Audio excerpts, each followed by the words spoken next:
Welcome to Beck's Business Bits. Today is going to be another one that's quite detailed, but I think that you really need to pay attention. It's regarding cooperating compensation. As you know, we're seeing the cooperating compensation all over the place.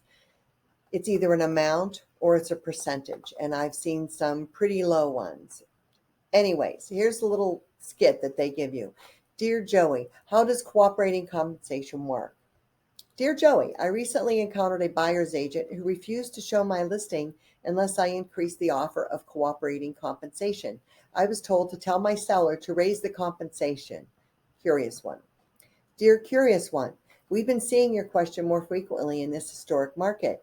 Cooperating compensation is determined by the listing broker, not the seller.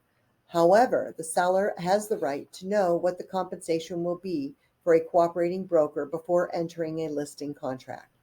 Standard of Practice 1 through 12 of the Realtor Code of Ethics states, when entering into listing contracts, realtors must advise sellers, landlords, of the realtor's company policies regarding cooperation and the amounts of any compensation that will be offered to subagents, buyer tenants, agents, and or brokers acting in legally recognized non-agency capacities.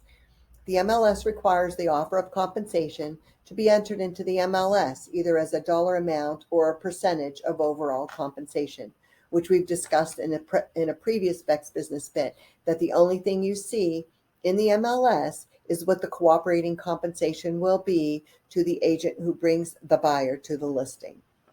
I liken cooperating compensation to a contractor who charges home buyers a set price to build the buyer's dream home.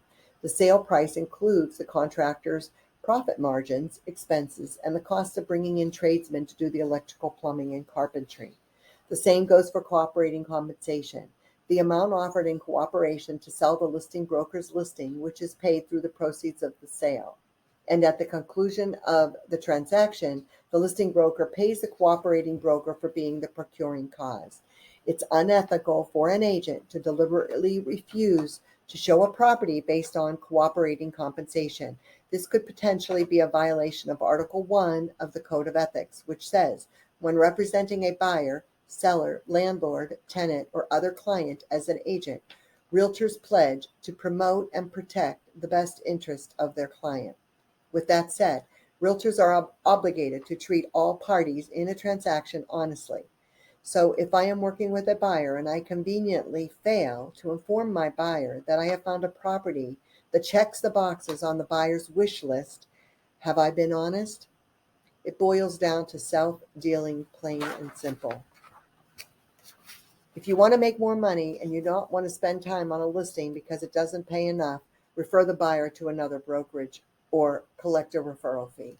Taking this scenario a step further, if the buyer's agent chose the property and refuses to submit the offer unless the listing broker increases the offer of compensation, we could be talking about a violation of Article 16, more specifically Standards of Practice 16-16, which clearly states realtors shall not use the terms of an offer to purchase to modify the listing broker's offer of compensation.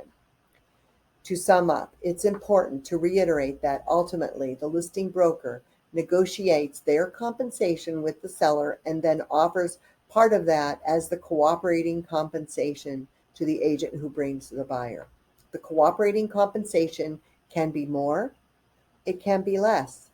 It can be equal to the amount the listing broker collects for services rendered. The listing broker decides, period.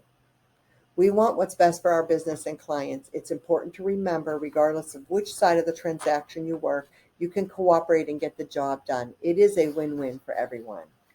Please heed this one.